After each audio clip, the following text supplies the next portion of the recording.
I'm testing the audio. This is what I consider a successful messy bun. You know, I do these things and think, maybe I should put some makeup on. And then I think, nah.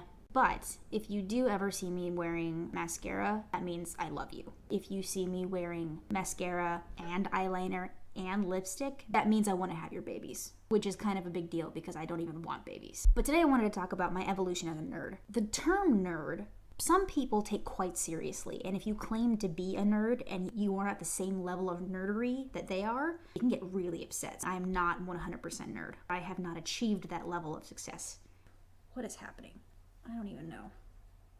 I started out very small. A great deal of my childhood was spent watching my brother play video games. As I grew slightly older, I got bored with stuff that was meant for my age range. So I was reading like Barbara Kingsolver and Dean Koontz by age 10. I was also in the play every single year.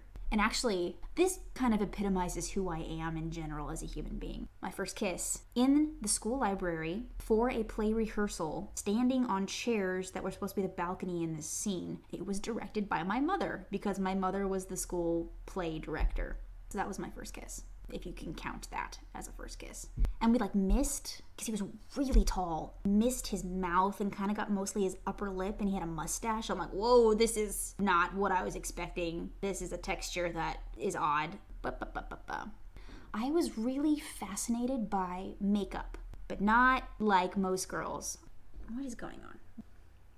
I liked to experiment with making fake bruises and cuts with makeup. But the problem was most of the makeup I had was, again, hand-me-down stuff for my sister and my mom. It was super old. It was really quite gross. But most of it was slightly metallic-y. So I'd make these fake bruises on my arm or my face, and they'd be sparkly. I played basketball 1 year in high school. I have no idea why I did it. I'm not a sporty person. But we all went to basketball camp over the summer. There was this one girl on the varsity team, and I gave her a black eye with makeup, but we didn't tell anybody. People were coming up from other teams and being like, oh my gosh, what happened to you? Did somebody hit you? Did you tell anybody? I'm just like, I also, this goes back to watching my brother play video games. He and I both did this, and he did it far better than I did, but we liked to make fake wooden swords and daggers out of scrap wood that we got at Home Depot. In Final Fantasy VII, Sephiroth has this 7 foot, okay, this is not 7 feet, but a 7 foot broadsword. Broadsword is probably not the correct term, but that's the word that pops into my head. And my brother made a replica of that, but I would just make little daggers about this big. So much sanding, because we all we had was sandpaper and these cheese grater, but it's for wood. That's what I did for fun. Instead of playing with dolls or reading fashion magazines, I made fake swords and daggers and dueled with them.